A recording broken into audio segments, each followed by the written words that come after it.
The devastating attack against Pearl Harbor on the 7th of December 1941 and the subsequent Japanese thrusts in Asia left only one important obstacle in the path of the Japanese onslaught in the Southwest Pacific: General MacArthur and his small forces isolated in the Philippines.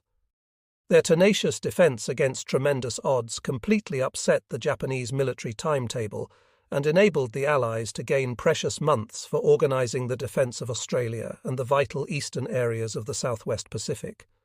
Their desperate stand on Bataan and Corregidor became the universal symbol of resistance against the Japanese and an inspiration for the Filipinos to continue the struggle until Allied forces could fight their way back from New Guinea and Australia, liberate the Philippines, and press on to the Japanese homeland. By the end of November 1941, the Japanese had completed their overall preparations for war against the United States, Great Britain, and the Netherlands. The Japanese combined fleet was directed to attack the naval forces of these nations and to combine with the Japanese Army and Air Force in a multi-pronged offensive against Allied territories. The target date for the commencement of operations was the 8th of December 1941, East Longitude Time. Japan's ultimate aim was complete hegemony in Asia and unchallenged supremacy in the Western Pacific. Her strategic objectives were the subjugation of the Philippines and the capture of the immense natural resources of the Netherlands, East Indies, and Malaya. The conquest of the Philippines became an immediate military necessity. The islands represented America's single hope of effective resistance in Southeast Asia. Given time and resources, General MacArthur could accomplish his long-range plan of making the islands impregnable. He once called the Philippines the key that unlocks the door to the Pacific. The Japanese understood this completely, for the islands lay directly across their path of future aggression. Close to South China and the island stronghold of Formosa, they were not only an obstacle to Japan's international ambitions, but they could be made into a powerful strategic springboard for their drive south and eastward. Flanking the vital sea routes to the south, the Philippines were the hub of the transportation system to Southeast Asia and the Southwest Pacific. From the Philippines, lines of communication radiated to Java, Malaya, Borneo, and New Guinea. Economically, they were necessary to Japan's grandiose scheme of the Greater East Asia Co-Prosperity Sphere. As a thriving democracy, the Philippines were a living symbol of American political success in Asia and a direct negation of the national and moral principles represented by Japan. The Japanese were convinced that the Philippines must be conquered. The abundant supply of oil, rubber, and other essential products in the Netherlands, East Indies, and Malaya, which Japan needed for her vast war machine, was another lucrative prize. The Japanese planned to isolate this region by destroying Allied naval power in the Pacific and Far Eastern waters, severing British and American lines of communication with the Orient. The unsupported garrisons of the Far East would then be overwhelmed, and the areas marked for conquest would be quickly seized. Air attacks launched from progressively advanced airfields would prepare the way for amphibious assaults. The first major operations would be directed against the Philippines and Malaya, with the invasion of British Borneo following as soon as possible. In the early stages of these campaigns, other striking forces were to seize objectives in Celebes, Dutch Borneo, and southern Sumatra, enabling the forward concentration of aircraft to support the invasion of Java. After the fall of Singapore, northern Sumatra would be occupied. Operations would also be carried out against Burma at an appropriate time to cut the Allied supply routes to China. Singapore, Surabaya, and Manila were expected to become major bases. The Japanese also planned to capture other strategic areas, where they could establish advance posts and raise an outer barrier against an Allied counteroffensive. Their scheme of conquest envisaged control of the Aleutians, Midway, Fiji and Samoa, New Britain, eastern New Guinea, points in the Australian area, and the Andaman Islands in the Bay of Bengal. All these would be seized or neutralized when operational conditions permitted. If the offensive succeeded, the United States would be forced back to Pearl Harbor, the British to India, and China's lifeline would be cut. With this favorable strategic situation and control of the raw materials they required, The Japanese felt they would be in a position to prosecute the war to a successful conclusion and to realize their ambition to dominate the Far East. Japan's war potential, her probable actions, and plans of invasion had been brilliantly anticipated many years earlier by Homer Lear in his book The Valor of Ignorance, published in 1911. Although this extraordinary publication created a sensation among the general staffs of the world, the growing Japanese menace was not fully appreciated. Among the few, General MacArthur had clearly recognized the danger signals.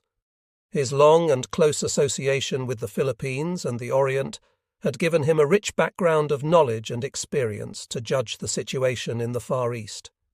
His grasp of Japanese character and psychology, and his understanding of Japanese military policy and aggressive intentions, had induced him to voice repeated warnings of the shape of things to come. In a desperate race against time, he had attempted to stem the tide by initiating preparations for the defense of the Philippines. Working against almost insuperable political and administrative obstacles, he had begun in 1935 to create a modern Philippine army of 10 divisions to counter the Japanese attack he knew would soon come from the north, swiftly, fiercely, and without warning. As the signs of impending conflict became unmistakably clear, General MacArthur prepared his meagre forces in the Philippines for the inevitable storm.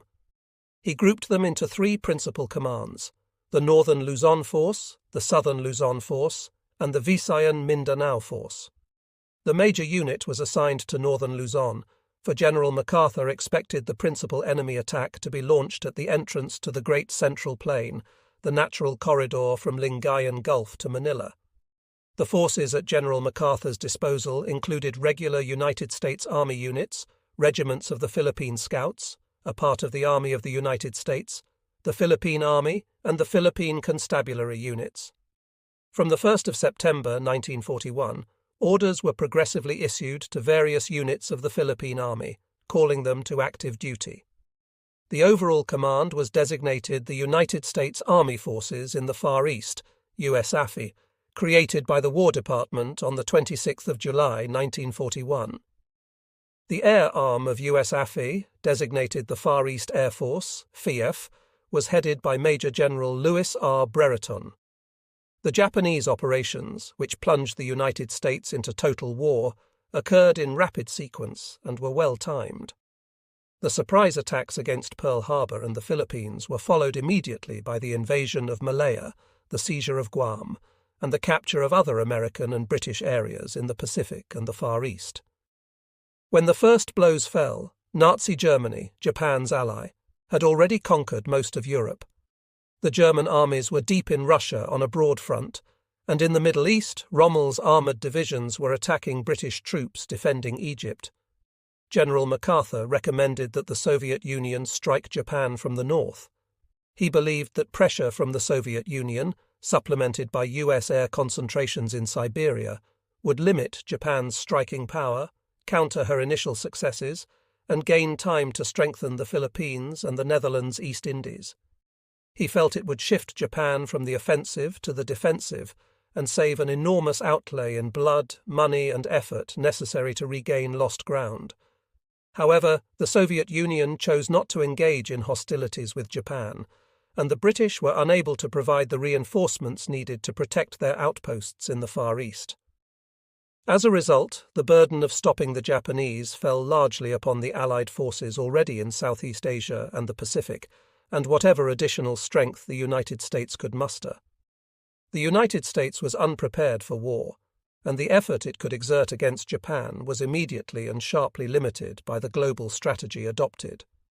President Roosevelt and Prime Minister Churchill, during a Washington conference after the Japanese attack on Pearl Harbor, confirmed a previous decision to focus on defeating Germany first. Until victory was achieved in Europe, operations in the Pacific were to focus on containing the Japanese and applying as much pressure as possible through offensive action with limited resources. The prospects for the Allies in the Pacific were discouraging. 8 battleships of the United States Pacific Fleet had been sunk or damaged at Pearl Harbor. 2 days later, the British battleship Prince of Wales and the battlecruiser Repulse were sunk off the east coast of Malaya. In Netherlands, East Indies waters, a few US, Dutch and British cruisers, destroyers and submarines remained, but Japanese naval supremacy was temporarily assured. The Japanese already had overwhelming superiority in air and ground forces based at well-developed facilities from French Indochina to Formosa and the Mandated Islands. The principal obstacles to Japanese expansion in Southeast Asia were the United States and Filipino forces under General MacArthur in the Philippines, the British Imperial III Corps defending Singapore, and Dutch forces in Java. However, without substantial reinforcements, these forces could only offer delaying actions. The Japanese strike against the Philippines on the 8th of December was anticipated by General MacArthur several days in advance. On the 4th of December, his pursuit interceptor planes began night patrols, locating hostile Japanese bombers each night between 20 and 50 miles out at sea, though the enemy planes turned back before actual contact was made. The last of these night flights was intercepted and turned back at the exact time of the attack on Pearl Harbor.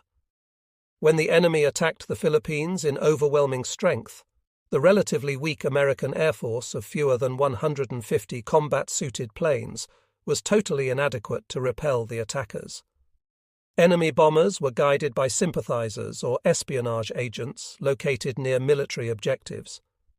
These spies had gathered comprehensive reports on American airfields and troop dispositions, allowing the Japanese to concentrate their attacks accurately on key targets. Serious damage was inflicted on American planes and airfield installations in the central Luzon area. On the 10th of December, the naval base at Cavite was heavily bombed, and the Japanese began their ground offensive on Luzon, landing troops at Apari in the north and Vigan on the west coast.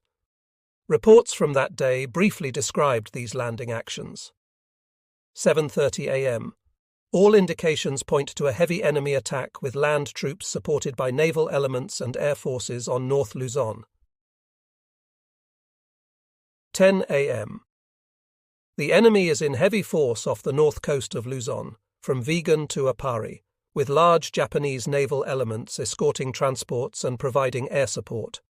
At Vigan, around 7:30 a.m., 6 transports were engaged in landing operations. Our bombardment inflicted grave damage, with 3 ships hit directly, 1 capsizing immediately, and bombs observed hitting near the other 3. 4 p.m. The situation in North Luzon remains unchanged. Military objectives near Manila were bombed this afternoon. Reports suggest that the Japanese did not escape unscathed, with several planes shot down. General MacArthur realized these landings were preliminary. He believed the enemy had not committed sufficient forces for these to be anything more than diversionary attacks or actions to secure the flanks of a larger offensive. When the Japanese landed in the south at Legazpi on the 12th of December under strong naval escort, General MacArthur again held back his main forces, explaining his strategy. With the scant forces at my disposal, they could not be employed to defend all the beaches. The basic principle is to hold them intact until the enemy commits in force. This strategic concept and its tactical implementation would characterize future operations throughout the theatre. While small units were sent to contain relatively weak Japanese elements, General MacArthur kept his main force in reserve, awaiting the primary Japanese thrust. At the end of the first week of war, he reported, "The situation, both on the ground and in the air, was well in hand as the first week of military operations came to a close. A resume of operations during the week follows. The enemy carried out 14 major air raids on military objectives in the Philippines, but paid dearly with the loss of transports, planes and troops, as well as at least 2 battleships badly damaged by our air and ground forces. An enemy landing was attempted in the Lingayen area, but was repulsed by a Philippine Army division. The enemy made unopposed landings in limited numbers at Vigan, Legazpi and Apari, but only local activity continues in those areas. Enemy naval units, troops and material on the ground were bombed effectively in the Vigan and Apari areas, hampering landing operations. 4 enemy transports were sunk, and 3 others were seriously damaged by our air force off northern Luzon. The total of enemy air losses during the week is not less than 40 confirmed, and likely many more unverified. Amid preparations for the anticipated major attack, General MacArthur also ensured that the civilian population was not forgotten. He endorsed President Manuel Quezon's request for U.S. funds for public relief and protection. On the 14th of December, General MacArthur announced that President Roosevelt had authorized the release of 20 million pesos for these purposes. The second week of the war ended without the major attack General MacArthur was expecting, and for which he was holding his reserves ready. He did not commit his forces because the whole pattern of the enemy's plans and the direction of his main thrust had not been revealed. Except for a Japanese landing in force at Davao, no large-scale operations had taken place, and aerial activity still predominated. General MacArthur's report of the 21st of December indicated, however, that the fighting was growing in intensity. Increasing activity on the northern and southern fronts marked the second week of the war, in which Japan is seeking to gain a foothold in the Philippine archipelago. Ground and air commands of the United States Army forces in the Far East struck back with increasing fury at the invaders, routing enemy patrols in the Vigan and Legazpi sectors. The enemy launched 12 major air raids during the week, but for the most part, damage was not serious, and casualties were light. Our Air Force landed telling blows on the invaders at Legazpi, where it bombed and seriously damaged 2 transports and shot down a number of enemy planes. At Vigan, on the northern front, our airmen destroyed at least 25 planes on the ground and set fuel supplies afire.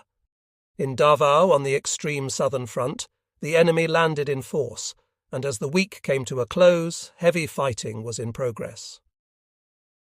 General MacArthur, in the meantime, kept a close watch on the low, sloping beaches of Lingayen Gulf, where, weeks before the initial blows, he had stationed the 11th and 21st Divisions of the Philippine Army at beach defences. In the deceptive quiet of the grey dawn that spread over Lingayen Gulf on the 22nd of December 1941, the great enemy blow fell at last. The communiqué that morning made no attempt to minimise the ominous situation. General MacArthur reported tersely, "Nichols Field was bombed at about 8 a.m. today.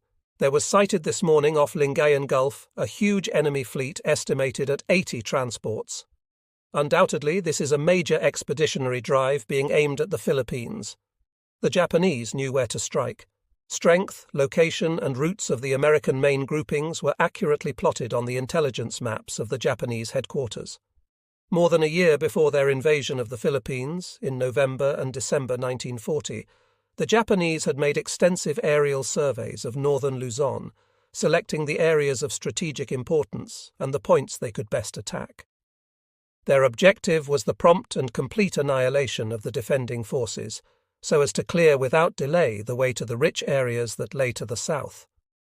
Only 2 days after the mass landings at Lingayen Gulf, where the greatly outnumbered defenders on the beaches were ultimately overwhelmed by the invaders, another large Japanese force landed at Atimonan on Layman Bay, on the east coast of southern Luzon. This was much closer to Manila and central Luzon than the original Japanese elements that had landed far to the south at Legazpi. With these landings, the strategy of the Japanese commander, Lieutenant General Masaharu Homma, became immediately apparent. It was obvious that he sought to swing shut the jaws of a great military pincers, one prong being the main force that had landed at Lingayen, and the other the smaller but nonetheless powerful units that had landed at Atimonan. If these two forces could effect a speedy juncture, General MacArthur's main body of troops would have to fight in the comparatively open terrain of central Luzon, with the enemy to the front and to the rear. The Japanese strategy, in arrogant optimism, envisaged complete annihilation of the Luzon defence forces within a very short period.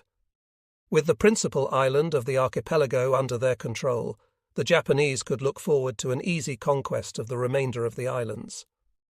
General MacArthur's concept of defence against a superior force landing in northern Luzon was one of delaying actions on successive lines drawn across the great central plain from Lingayen Gulf in the north to the neck of the Bataan Peninsula in the south.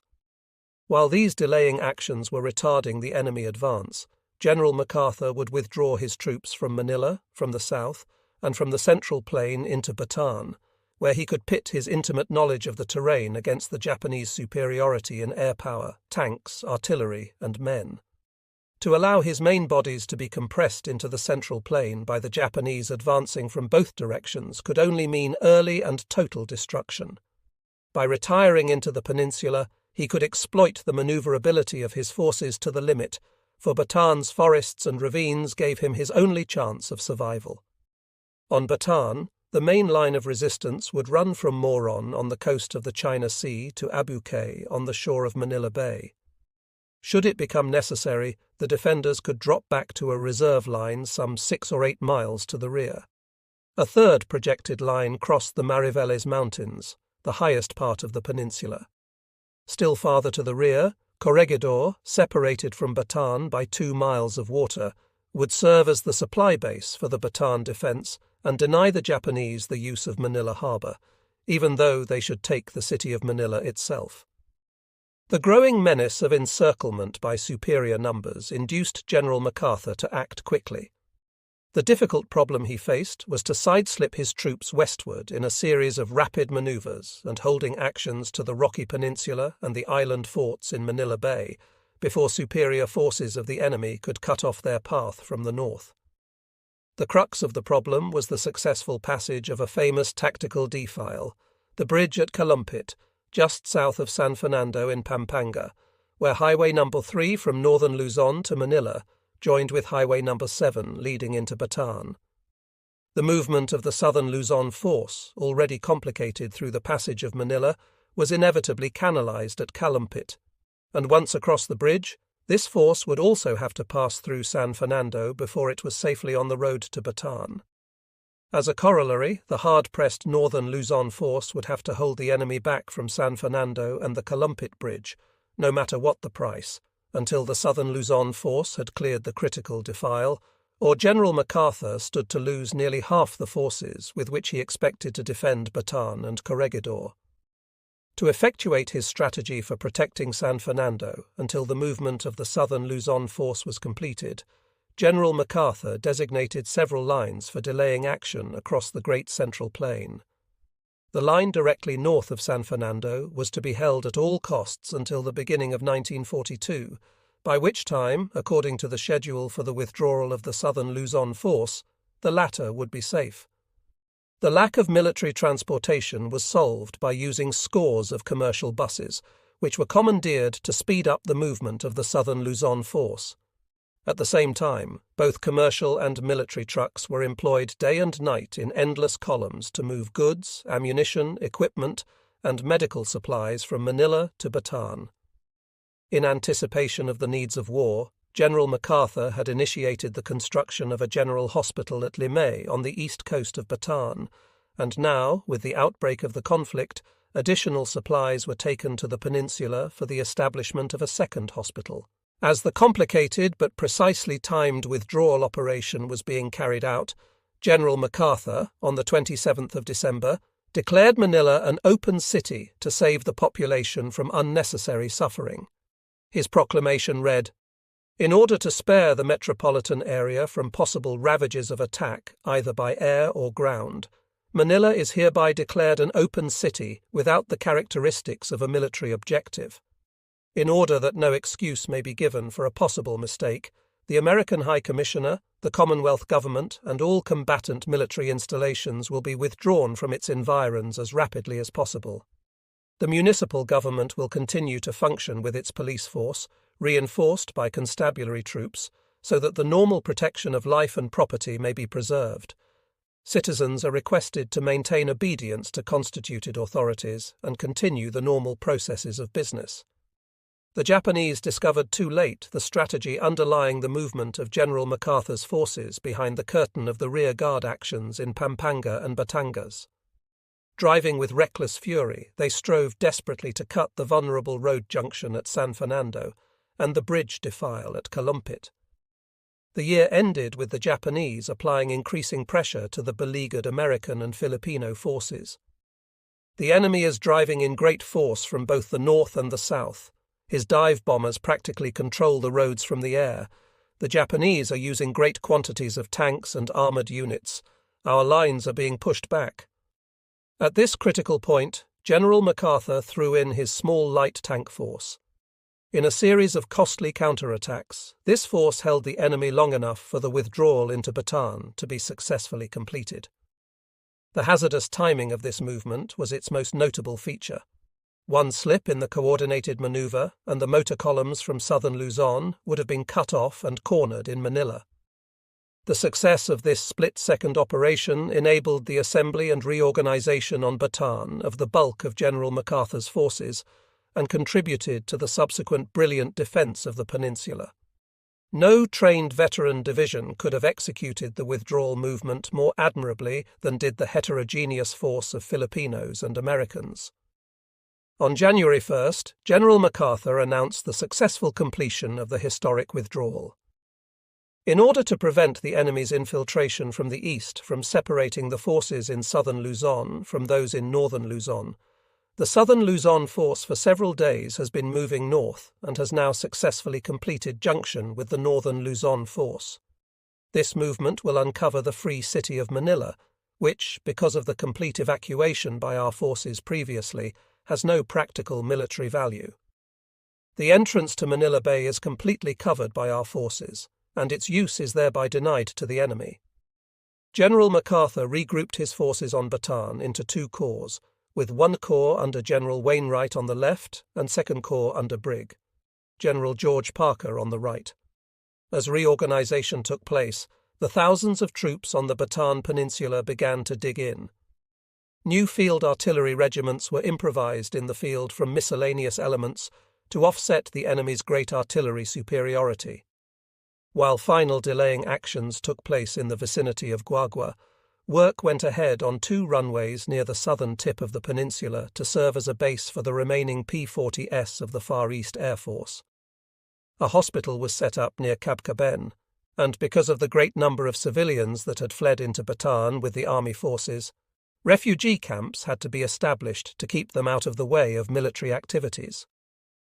General Homer entered the city of Manila on January 2, 1942, but he had failed in his primary purpose, the annihilation of General MacArthur's field forces. The battered Japanese immediately launched headlong attacks against the first organized line of resistance, which ran from Moron to Abucay on the 20-mile-wide peninsula. They struck first on January 12th in the vicinity of Abucay, the eastern anchor. Initially successful, they were thrown back a few days later, only to strike again on January 17th in the Abucay Hacienda area, a little farther to the west. When unsuccessful there, they struck a third time on January 20th, still farther west in the Second Corps sector. At the same time, another Japanese force attacked Moron, the left anchor of the whole line, only to be repulsed. The hard-pressed defenders of this initial defence line on Bataan were finally forced to give ground. They were already beginning to suffer from malaria, and their daily rations, which had been sharply reduced, were to become even more meagre as time went by. They were unable to prevent the Japanese from infiltrating across the steep, jungle-covered slopes of Mount Natib in the centre of the general defence line. At the same time, a fresh, coordinated Japanese attack on the left flank had succeeded in taking Moron. The constant pressure against Wocourt was so heavy that the only possibility of preserving alignment was to effect a partial withdrawal and reorganization. Two corps also withdrew in order to maintain a continuity of front on the line from Bagak to Orion. Although successful in forcing this first line on Bataan, the Japanese had suffered so many casualties that their initial efforts against the new Bagak-Orion line were ineffective. By the end of January, General Homer practically had to cease operations while awaiting substantial reinforcements. During this waiting period, minor penetrations were made into the I Corps sector, but the raiding forces were pinched off and annihilated. A serious Japanese attempt to land from the China Sea behind the American lines on the west coast of Bataan was likewise frustrated. The brilliant use of artillery, superbly placed for interdiction fire, and carefully timed counterattacks had held the baffled and infuriated enemy at bay in a series of increasingly costly attacks. Attack and counterattack had serrated the opposing lines, Abuque had been lost and retaken. Moron had been lost and retaken and lost again. For 3 bloody weeks, the line from Moron to Abuque had held, only to be swept back at last by the overwhelming Japanese tide. For many additional weeks, the line from Bagak to Orion had held steady. The enemy had begun to avoid bloody frontal attacks and to resort to landings on the west coast behind the American-Filipino lines, or to attempted penetration raids to stab deep into the battle line, only to be sealed off and liquidated. If only help could have reached the Philippines, even in small force, if only limited reinforcement could have been supplied, the end could not have failed to be victory. It was Japan's ability to bring in fresh forces continually, and America's inability to do so that finally settled the issue. During this period of fighting, President Quezon continued to carry on the government of the Philippines from General MacArthur's headquarters on Corregidor. On February 28th, he addressed a message to his people, praising their resistance and urging continued support of their allies. Almost 3 months have passed since the enemy first ravaged our sacred soil. At the cost of many lives and immeasurable human suffering, we have been resisting his advance with all our might. He has taken our capital and occupied several of our provinces, but we are neither beaten nor subdued. Our soldiers in the field and every attack he has launched against us have been repulsed, and his losses have been mounting. Every day, under the leadership of General MacArthur, our men are gallantly doing their duty. We are holding our ground against overwhelming odds. Already the gallantry of our soldiers has aroused the admiration of the whole world. The most glorious chapter in the history of our country is being written in Bataan and Corregidor on the epic stand of our armies. I urge every Filipino to be of good cheer, to have faith in the patriotism and valor of our soldiers in the field, but above all, to trust America. The United Nations will win this war. America is too great and too powerful to be vanquished in this conflict. I know she will not fail us. The resistance afforded by the American and Filipino forces against successive concentrations of superior strength in all components and branches had developed into an epic of courage and tenacity. The Philippines were now entirely surrounded by the Japanese, who were north in Formosa and on the China coast, west in Indochina, south in Borneo and the Netherlands East Indies, and east in the Marianas, Carolines, and Marshall Islands. The United States Navy, charged with the vital mission of maintaining and keeping open seaborne supply lines to the Philippines, was unable to do so. This spelled the doom of the forces fighting there. The fall of Singapore on February 15th enabled the enemy to reinforce his units on Luzon, but the continuing resistance on Bataan denied the Japanese an essential base for the projected thrust to the South Pacific. The enemy was forced to retain large army and navy forces in the Philippines, which otherwise could have been employed against Allied shipping of men and materials to Australia and New Caledonia from the United States and the Middle East. As it finally developed, this enabled the barely sufficient preparations to be accomplished, which saved those areas from what appeared inevitable invasion. General MacArthur was not permitted to remain on Bataan or Corregidor to direct the last defence. Instead, he was ordered by President Roosevelt on February 22nd to proceed to Australia to organise a new headquarters.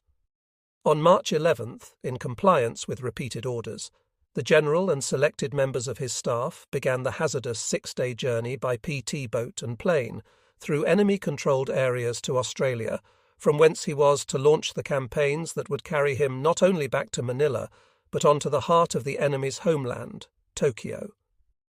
General Wainwright assumed command of the remaining 60,000 men on Bataan and 10,000 more on Corregidor. Detachments cut off in northern Luzon, numbering about 2,000, continued to fight the enemy in guerrilla fashion.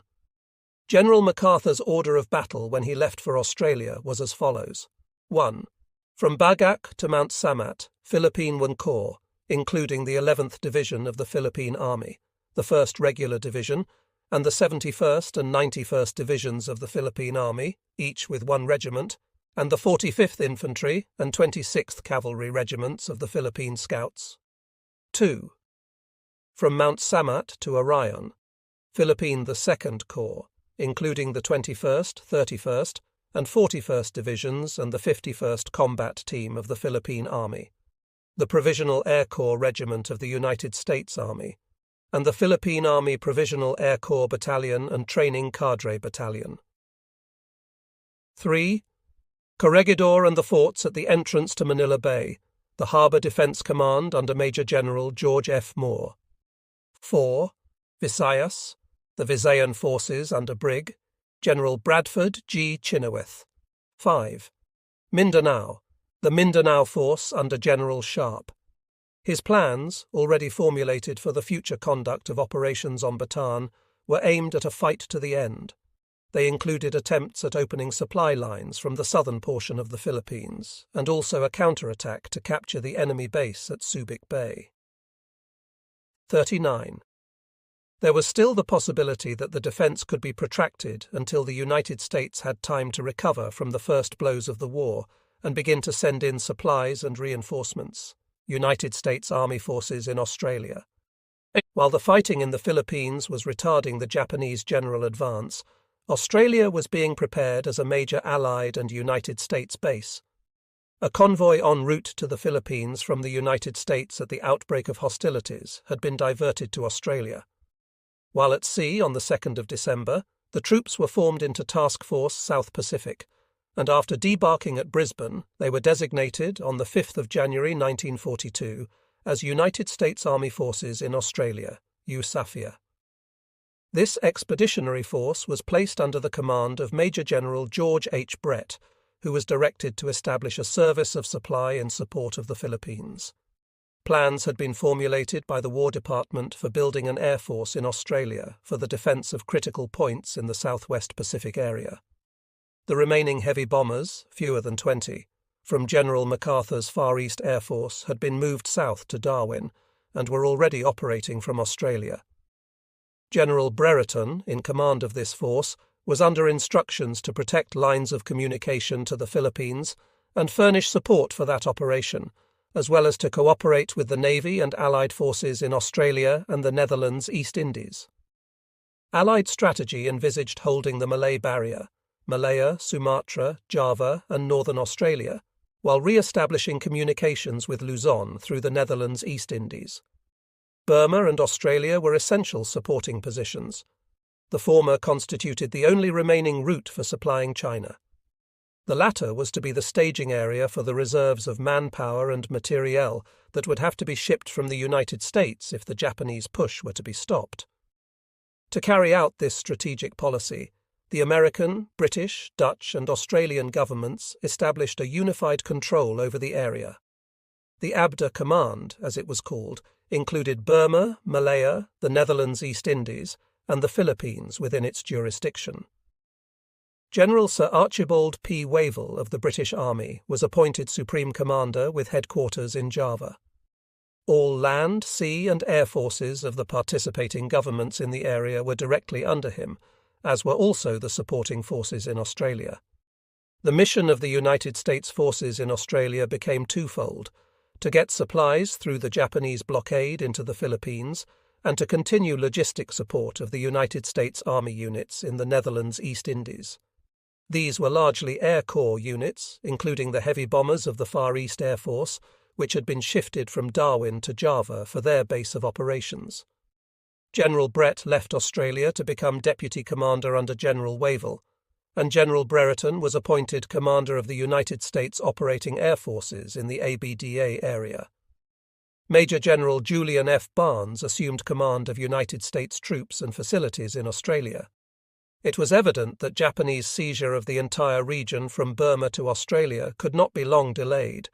At every point, the Allied forces were inferior in strength. General Wavell's headquarters were dissolved on the 28th of February, and he departed to organise the defences of India. General Brett returned to direct the United States Army forces in Australia, and the command in Java passed to the Dutch, who prepared for a final stand. A desperate but futile effort to halt the Japanese was made in the Java Sea on the 27th of February. An Allied force of 5 cruisers and 9 destroyers under the command of Rear ADM, Karel W.F. Doorman of the Royal Netherlands Navy moved out to intercept the approaching invasion forces. In the resulting action, the Allied fleet suffered a crushing defeat. The enemy immediately proceeded with landings on Java and overcame major resistance by the 9th of March. Tokyo thereupon announced the completion of the conquest of the Netherlands East Indies. The announcement followed by one day the fall of Rangoon and the cutting of the Burma supply line to China. To the east, the Japanese were soon established in the southern Solomons, at Rabaul and Gasmata in New Britain, and at Kavieng in New Ireland. They had extended their control of the Central Pacific by the occupation of the Gilbert Islands. On the 8th of March, enemy forces seized Lae and Salamaua on the northeast coast of New Guinea. From these positions and from the Netherlands East Indies, the Japanese directly menaced the security of Australia and the sea lanes through the South Pacific. The Allied commanders in Australia considered that the next enemy moves would be directed against Darwin and Port Moresby, both already under air attack. The occupation of Darwin might be designed merely to deny it to the Allied forces, or as one stage in a general offensive against northwest Australia and the Gulf of Carpentaria. An attack on Port Moresby would eliminate it as a threat to the flank of an advance from Rabaul southward against the east coast of Australia or New Caledonia and the sea and air routes from the United States. Intelligence reports indicated that there were at least 9 Japanese divisions in Dutch New Guinea, Ambon, Makassar, Timor, Celebes, and Java. 2 or more were available to seize Darwin. The attack could be supported by about 4 aircraft carriers, as well as shore-based planes from Koapang, Ambon, and Namlia. A force estimated at 1 division, with 2 or 3 aircraft carriers and land-based planes from New Britain, was ready for operations against Port Moresby. The forces available in Australia were inadequate to meet the Japanese threat. Air and naval strength were particularly weak, and these deficiencies had proved disastrous to the Allied cause elsewhere in the Pacific. The Commonwealth's first-line troops consisted of 3 divisions of the Australian Imperial Forces that were in the Middle East when the Pacific War began. This fact and the rapidity of the Japanese offensive dictated the return of the 6th and 7th Australian Divisions. They were scheduled to arrive in late March, while the 9th Division remained in Egypt. In the Southwest Pacific, there were the 1st Armoured Division of the Australian Imperial Forces, and several divisions of militia troops conscripted for home defence. These units were only partially trained and inadequately equipped. The Royal Australian Air Force had approximately 16 squadrons classed as first line, but there was a serious shortage of planes and trained crews in some of these squadrons. They were equipped in general with inferior types of aircraft, which limited their capabilities to small-scale bombing and reconnaissance. The principal units of the Royal Australian Navy were 2 heavy and 2 light cruisers. Limitations of manpower and productive capacity severely restricted the expansion of the Australian armed forces and made support from overseas essential. The War Department in Washington planned to bring to full strength the 2 heavy bomber groups, 2 medium bomber groups, 1 light bomber group, and 3 pursuit squadrons already in Australia, and to provide additional fighter units. With the exception of field artillery and anti-aircraft elements, there were no United States ground combat forces, but the 41st Division was to arrive in April, and another division had been promised if the Australians permitted one of their divisions to remain in the Middle East. The combined United States and Australian forces were obviously insufficient for the protection of the whole of a vast continent, almost equal in size to the United States, and with a coastline 12,000 miles in length. Concentration in any area to oppose Japanese landings was exceedingly difficult because of the great distances to be covered and the inadequate transportation facilities. The road and rail network of Australia was of limited capacity and of varying gauges, and did not permit the rapid movement of troops. Principal routes frequently paralleled the coast and were vulnerable to amphibious attack. Darwin possessed no rail connection with the rest of the country. Port Moresby and Tasmania depended solely upon sea lines of communication and their control by friendly air and naval forces. Disposition of forces. The Australians disposed the bulk of their forces in the general region around Brisbane and Melbourne, where most of the industries, the principal food-producing centres and the best ports were located. The area was all-important to the country's war effort, and its defence was the prime consideration of its military authorities. Small forces were stationed in Tasmania and Western Australia, and at Darwin, Port Moresby, Thursday Island and Townsville. Because of their relative isolation, the retention of these points on the outer perimeter depended largely upon their garrisons, none of which was strong enough to oppose a major assault successfully. Reinforcing them was impossible, as additional troops could be drawn only from the vital southeastern region, which, in the opinion of the Australian Chiefs of Staff, was itself inadequately held. Withdrawal from the outlying areas was equally out of the question. Their importance warranted an effort to hold them as long as possible, and the destructive effect of such an evacuation on public morale also had to be considered. The return of the 6th and 7th Divisions, and the expected arrival of a division from the United States, would allow the strengthening of the forces at Darwin, Western Australia and Tasmania. The Australians, however, planned to retain 2 of these units to increase the reserve in the Brisbane-Melbourne zone. Coordination of the United States and Australian forces that manned the defence was achieved through cooperative effort and a system of joint committees established early in January. So long as the continent had not been directly threatened, this was adequate, but by the middle of March, the Japanese were approaching the doorstep of Australia. Darwin, the only port on the northwest coast, had already been severely bombed. Townsville had also been subjected to air raids. With each passing day, the Japanese were forging new links in their chain of encirclement and preparing new strikes against Australia and her lifeline too. The organisation of a combined Allied defence under a single directing authority had become a matter of urgent necessity. Proposals concerning the organisation of a new area of command had been made early in March by the Australian and New Zealand governments. A decision concerning these proposals was the next important problem facing the governments engaged in this theatre of the war. Final action awaited the safe arrival of General MacArthur from the Philippines. General MacArthur arrives in Australia. General MacArthur arrived in Australia on the 17th of March after a hazardous trip by motor torpedo boat from Corregidor and by B-17 flight from Mindanao. His report contains a graphic account of the event.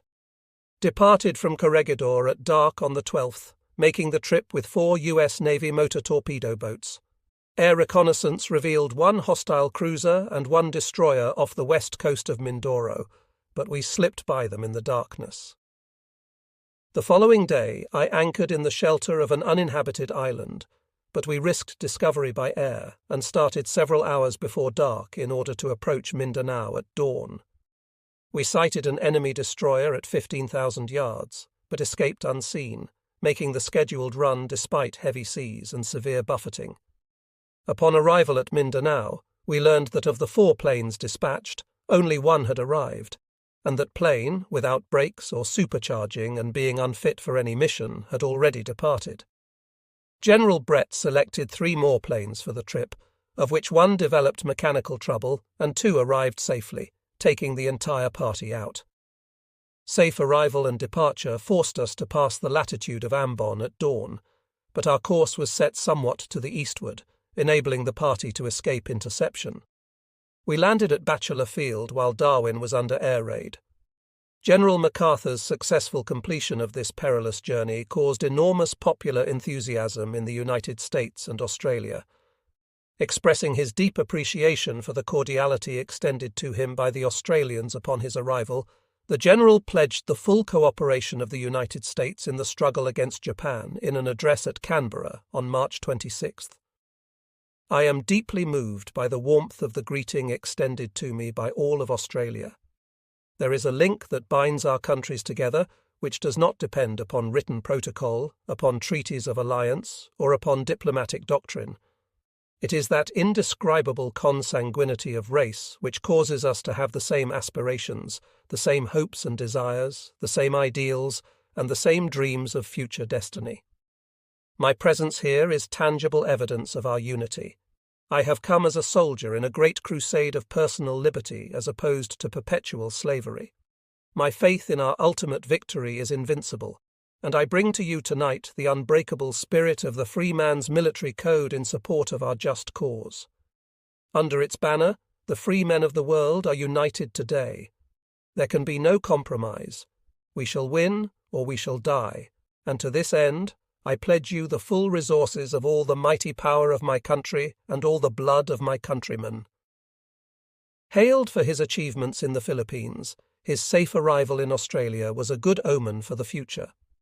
The Allied nations acclaimed this new development and looked forward with renewed hope to stemming the Japanese tide. The controlled Japanese press, however, tried to exploit for propagandist ends General MacArthur's transfer to Australia. Although it attempted to hide the true meaning of this important event, it unwittingly expressed what in reality proved to be true, that one name meant so much to the Allied cause in the Southwest Pacific. It had taken repeated orders to transfer General MacArthur from the Philippines to Australia. He had been loath to leave because he knew that the Japanese had lost heavily on Bataan and had planned to organize an early counterattack against them. He was without reinforcements, however, and realized that it would be impossible to get enough supplies through the Japanese blockade to drive them out of Bataan. He was finally convinced that the counteroffensive could not be organized in the Philippines and that he would have to use Australia as his new base of operations. The conviction that he and his staff would find the means for a general counteroffensive in Australia constituted the real reason for his acquiescence to his transfer. With this in mind, he voiced his famous words when he left the Philippines, "I shall return." Acting upon instructions from President Roosevelt, General Brett informed Prime Minister John Curtin that General MacArthur had arrived in Australia to set up his new headquarters. The Australian government immediately nominated General MacArthur for the post of Supreme Commander in a proposed new Allied command, the Southwest Pacific Area, SWPA. In this capacity, he would have command of all Allied forces in the general region of Australia and New Zealand as far north as the equator, and would be responsible to the British and American combined chiefs of staff. The governments concerned were in agreement on the main points of the Australian-New Zealand proposals for a unified command in the Southwest Pacific, and concurred in the selection of the Commander-in-Chief. Within 1 month, the Southwest Pacific area was established under General MacArthur's command. Pending completion of the formal arrangements, steps were taken to integrate the United States and Australian forces and to develop the defensive strength of the continent on a purely cooperative basis. The Australian Army was reorganised and regrouped, and more intensive efforts were made to train the new recruits. The combined Australian and United States Air Forces were placed under the command of General Brett and Vice ADM. Herbert F. Leary, USN, assumed command of the naval forces. The Australian authorities readily adopted suggestions made by General MacArthur. The most complete cooperation existed throughout the war between him and the other nationalities within his command: Australians, Filipinos, Dutch, British, and New Zealanders. Not only was there an almost complete lack of friction and misunderstanding, but the ties of mutual respect, goodwill, and admiration among the commanders, staffs, and troops might well serve as a model for a mixed international force. General MacArthur's ability to gain and maintain the full confidence of these nations and their forces, of such marked national variance, was an important factor in the success of the Pacific War. Revision of the machinery required for the overall direction of the war in the Pacific progressed rapidly in Washington. By agreement among the governments of Australia, New Zealand, the United Kingdom, the Netherlands, and the United States, the Pacific Theatre was designated an area of primary United States strategic responsibility. While the British and American combined chiefs of staff retained jurisdiction over the allocation of forces and materials, the Pacific commands were put directly under the United States Joint Chiefs of Staff. The Pacific Theatre was reorganized and divided into 3 separate areas of responsibility, only 2 of which, the Southwest Pacific Area and the Pacific Ocean areas, were directly concerned with operations against the Japanese. The Southwest Pacific Area, under General MacArthur, included the Philippines, New Guinea, the Bismarck Archipelago, the Solomon Islands to 159 degrees east longitude, Australia, and the Netherlands, East Indies, less Sumatra. The Pacific Ocean areas under ADM, Chester W. Nimitz, were subdivided into the North, Central, and South Pacific areas. Admiral Nimitz was to retain direct command in the first two of these, but was to appoint a commander, South Pacific area, who, acting under his authority, would have control of its combined forces. The strategic policy approved for the Pacific Theatre was initially defensive.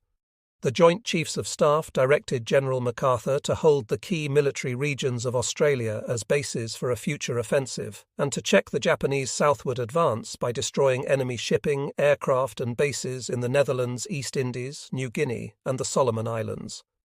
General MacArthur was also to attempt to maintain the position in the Philippines, protect communications, route shipping, and support the operations of Allied forces in the South Pacific and Indian theatres. Economic pressure was to be exerted against the Japanese through attacks on vessels transporting raw materials from the conquered territories back to the homeland. Admiral Nimitz was directed to hold the islands between the United States and the Southwest Pacific, which would be necessary to provide security for lines of communication and support for operations against the Japanese. Other tasks assigned to his command were to contain the enemy, aid in the defense of North America, protect essential sea and air routes, and support the operations of SWPA forces. Both General MacArthur and Admiral Nimitz were to prepare for the execution of major amphibious offensives, the initial stages of which would be launched from the South Pacific and Southwest Pacific areas. The Southwest Pacific area was constituted on April 18, 1942, by agreement among the governments of Australia, the United Kingdom, the Netherlands, and the United States. On that date, General MacArthur assumed command and proceeded to establish his general headquarters at Melbourne. The forces assigned to him were organised into 5 subordinate commands designated as Allied Land Forces, ALF, Allied Air Forces, AAF, Allied Naval Forces, ANF, United States Army Forces in Australia, USAFIA, and United States Forces in the Philippines, USFIP. The principal staff officers of General Headquarters included the following: Chief of Staff, Major General Richard K. Sutherland; Deputy Chief of Staff, Brig. General Richard J. Marshall; ASST, Chief of Staff, G1, Colonel Charles P. Stivers, GSC; Chief of Staff, G2, Colonel Charles A. Willoughby, GSC; ASST, Chief of Staff, G3, Brig. General Stephen J. Chamberlain; ASST, Chief of Staff, G4, Colonel Lester J. Whitlock, GSC; Chief Signal Officer, Brig. General Spencer B. Aiken; Anti-Aircraft Officer, Brig. General William F. Marquardt; Chief Engineer, Brig. General Hugh J. Casey; Adjutant General, Colonel Burdell M. Fitch, AGD; Public Relations Officer, Colonel Legrande A. Diller, INF. The Allied forces in the Southwest Pacific area were formed into 3 components for the purposes of operational control. The ground troops, designated Allied Land Forces, were placed under the command of General Sir Thomas A. Blamey, Commander-in-Chief of the Australian Army. They consisted of several territorial divisions in various stages of development and training. The command echelons were represented by the Australian 1st and 2nd Armies and the Threed Corps. The combat elements consisted of the 6th Division, less 2 brigades diverted to Ceylon, the 7th Division, both divisions having been returned from the Middle East, and the US 41st Division. In addition, the 9th Division was due to reach Australia from the United States in May. Command of United States Army Air Forces tactical and service units, together with operational control of the combat elements of the Royal Australian and Netherlands East Indies Army Air Forces, was assigned to Allied Air Forces under General Brett. American air units ultimately to be allotted to the Southwest Pacific area included 2 heavy bomber groups, 2 medium bomber groups, less 2 squadrons, and 3 fighter groups. The Australian elements totalled 7 squadrons. 1 partially equipped Dutch bomber squadron was also attached to Allied Air Forces. The naval elements of the United States in the Southwest Pacific area were assigned to Allied naval forces under the command of Admiral Leary. Operational control of the combat sections of the Royal Australian and Royal Netherlands navies was also included within Admiral Leary's command. The principal units of Allied naval forces consisted of 2 Australian heavy cruisers, 1 Australian light cruiser, and 1 United States heavy cruiser, supplemented by a number of destroyers, submarines, and escort and auxiliary craft. Responsibility for the administration and supply of their own units remained with the Australian branches of the services, and with the units of the US Navy and the Royal Netherlands Navy assigned to General MacArthur's control. The administration of Netherlands Army and Air Force elements was handled through national channels, but logistical support was provided by American agencies. Administration and supply of the US ground and air forces, except for certain activities charged to the Air Force, were the responsibility of United States Army forces in Australia, operating in accordance with policies set forth by General Headquarters. General Barnes, in command of United States Army forces in Australia, was responsible for all US Army forces, other than Air Corps elements, except for operational control of the units assigned to Allied land forces. The immediate and imperative problem that confronted General MacArthur was the defence of Australia. The forces available, however, were completely inadequate to cover such an extensive coastline. The Australian chiefs of staff would be virtually compelled to yield the northern part of the continent to the Japanese should they attempt an invasion. They recommended that the defence be made in the Brisbane area, and had disposed of their available forces accordingly. The Second Army, which had approximately 2 divisions under its control, although primarily a training command, was assigned the tactical mission of providing local protection for Melbourne. The First Army, with an allocation plan of 7 training divisions, was directed to defend the coast from Brisbane to the Victoria border, inclusive, and Townsville, with a garrison to be built up to 1 division. Defence by major units north of Townsville was not contemplated because the lack of communication facilities would not permit effective manoeuvre. Sufficient forces to secure Fremantle and Darwin against determined enemy assault were not available. The principal concentration areas of the Air Force were Melbourne, Sydney, Brisbane, Townsville, Cloncurry, and the main naval bases at Sydney and Brisbane. General MacArthur felt strongly that passive defence was strategically unsound. He decided to move forward more than 1,000 miles into eastern Papua and beat the Japanese to the punch. By making the first move, he could force them to fight on his terms, across the barrier of the Owen Stanley Range. This range of mountains, almost 4,000 feet high, covered with dense jungle, formed a natural barrier that ran the entire length of eastern New Guinea. Winding foot trails were the only means of crossing the range. Port Moresby, to its rear, was well protected and could be used as a supply and airbase. The only other feasible approach by which the enemy could attack was the sea route through Milne Bay at the eastern tip of New Guinea. Such an attack might be blocked if adequate air bases could be constructed in time. General MacArthur's problem was to move his centre of gravity forward 1,500 miles and secure this line before the enemy could seize it. The operation involved almost insuperable obstacles of time and space. It necessitated the construction of airfields for fighter planes and bases for heavy bombers, first within range of Papua and then on Papua itself.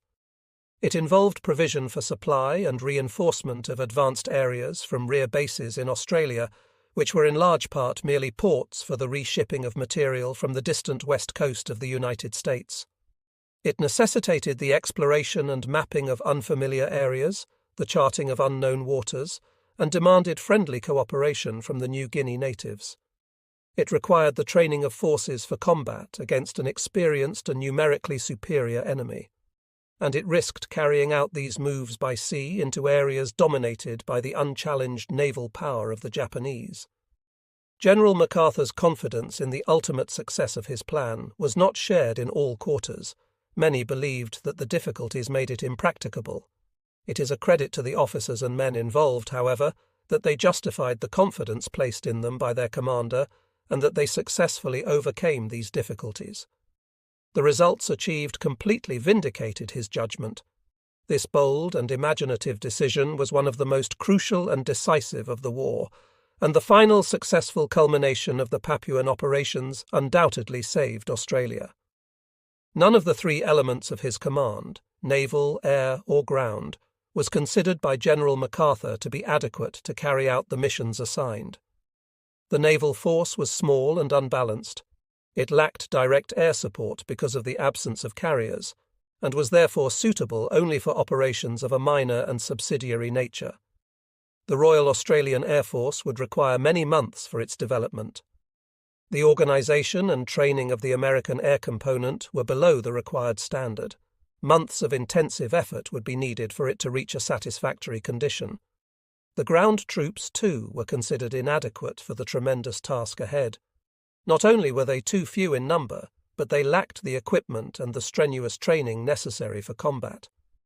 The Japanese, on the other hand, had many veteran troops, well supplied and equipped, with which to continue their offensive. They pressed on into the South Pacific in an attempt to disrupt the sea lanes between Australia and the United States.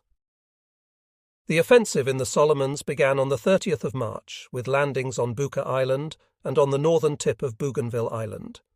A simultaneous landing was made in the Shortland Islands just south of Bougainville.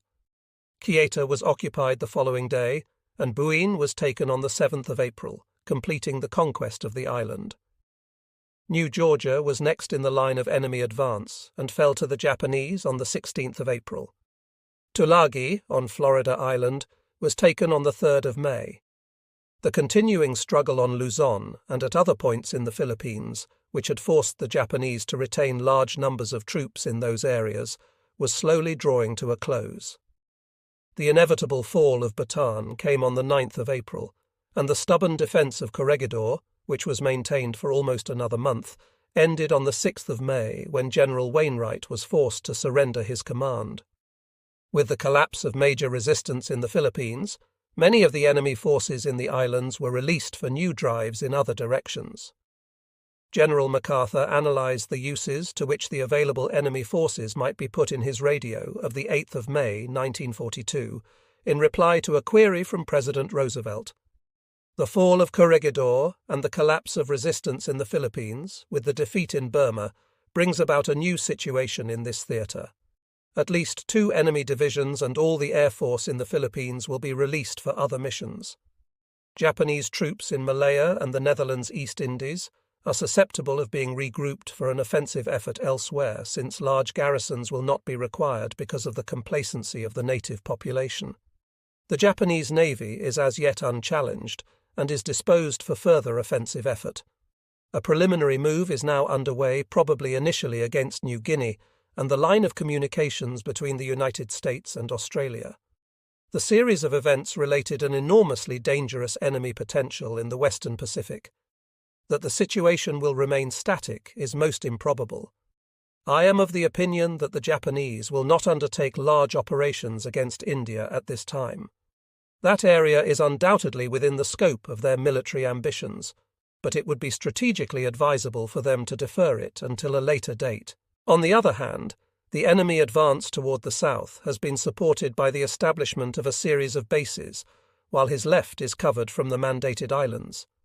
He is thus prepared to continue in that direction. Moreover, operations in these waters will permit the regrouping of his naval and air forces to meet a threat from the east. Such is not the case in a movement towards India. He must thrust into the Indian Ocean without adequate supporting bases, relinquishing the possibility of concentrating his naval strength in either ocean. The military requirements for a decisive Indian campaign are so heavy that it cannot be undertaken under those conditions. On the other hand, a continuation of his southern movement at this time will give added safety for his eventual move to the west. In view of this situation, I deem it of the utmost importance to provide adequate security for Australia and the Pacific area, thus maintaining a constant frontal defence and a flank threat against further movement to the southward. This should be followed at the earliest possible moment by offensive action, or at least by a sufficiently dangerous initial threat of offensive action to affect the enemy plans and dispositions. The first step in the execution of this conception is the strengthening of the position in this area. At this time there are present all the elements to produce another disaster. If serious enemy pressure were applied against Australia prior to the development of adequate and balanced land, sea, and air forces, the situation would be extremely precarious. The extent of territory to be defended is so vast and the communication facilities are so poor that the enemy, moving freely by water, has a preponderant advantage. In view of the enemy potentialities, I consider it essential for the security of this country that it be reinforced as follows: 2 aircraft carriers in order to provide a balanced sea force and a reasonable coverage of the adjacent areas. An increase from 500 to 1,000 frontline planes in U.S. Air Forces, with an adequate flow of replacement personnel and material to maintain table of organization strength. 1 U.S. Army Corps of 3 first-class divisions capable of executing a tactical offensive movement. Such a force will give reasonable assurance of a successful defence of Australia and will provide an adequate base for counter-offensive action. I cannot too strongly represent that the defensive force here must be built up before hostile direct pressure is applied, for it would then be too late. We must anticipate the future, or we will find ourselves once more completely outnumbered. Prime Minister Curtin, through the Australian representatives in Washington and London, also pressed for increased forces to safeguard his country. The Commonwealth Government had approved a programme for expanding the Royal Australian Air Force to 73 squadrons, the aircraft for which would have to be provided mainly from American and British resources. The government agreed that the 9th Division remain temporarily in the Middle East, but urged that 2 British divisions be sent to Australia until such time as the 9th Division and the 2 brigades at Ceylon could be returned. The Prime Minister also sought to obtain a British aircraft carrier and other naval support.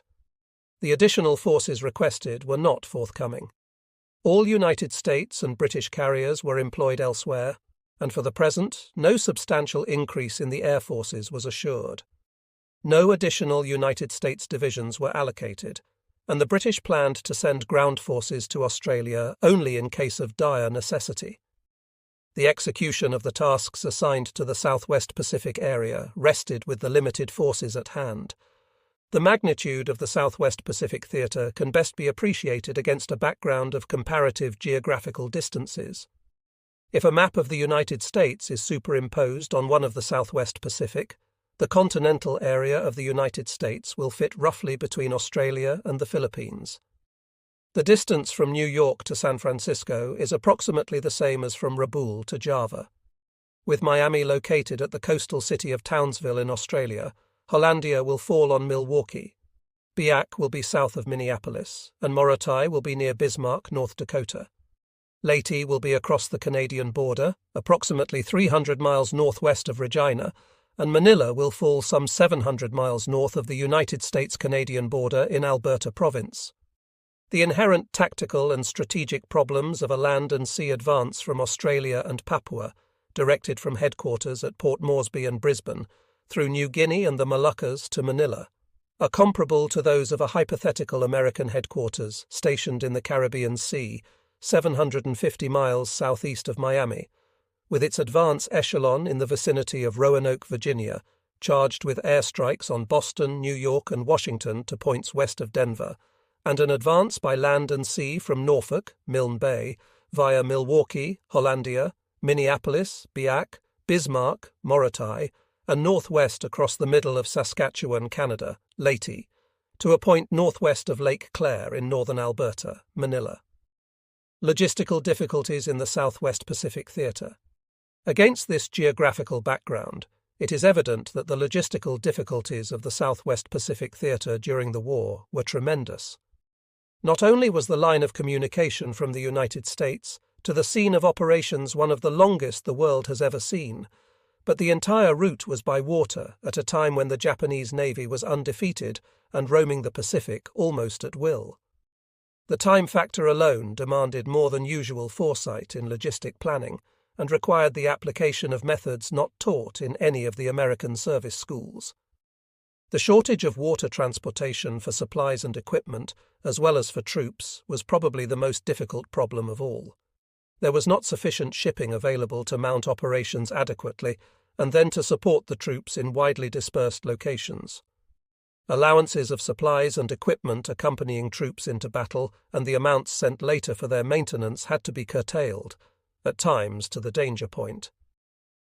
Factors used for the computation of these requirements in the Southwest Pacific were less than those used in any other theatre or area in the world. At times, they were less than half the usual figure. Tremendous logistic risks were taken in making decisions for planning and launching operations.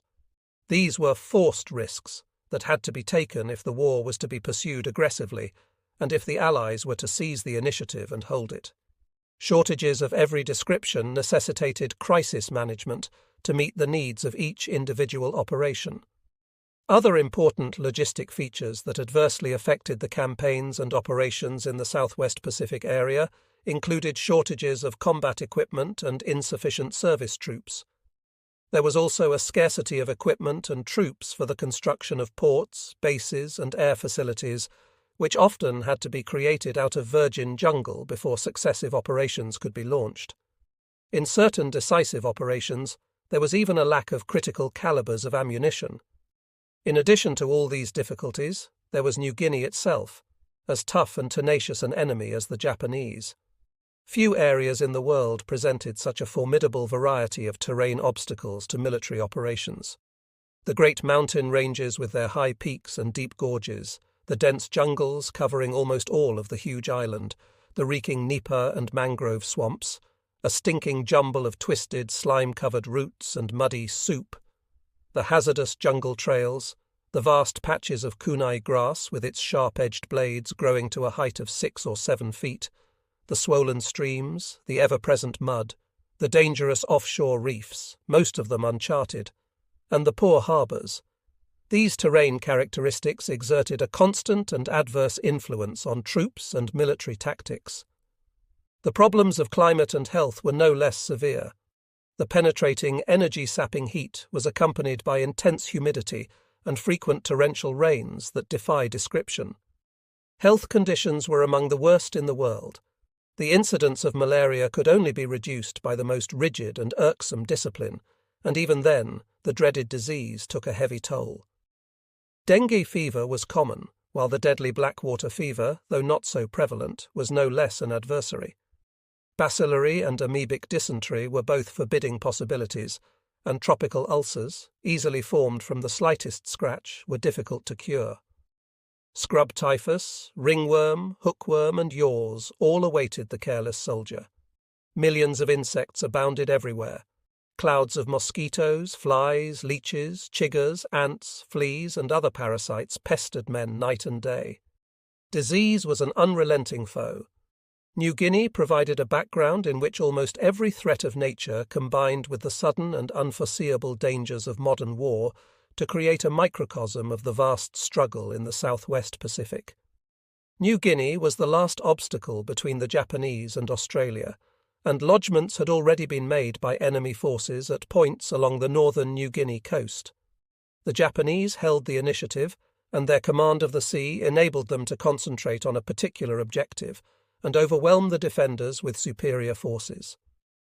Countermeasures had to be devised before the Japanese chose their next point of attack and struck at the vulnerable Allied defences.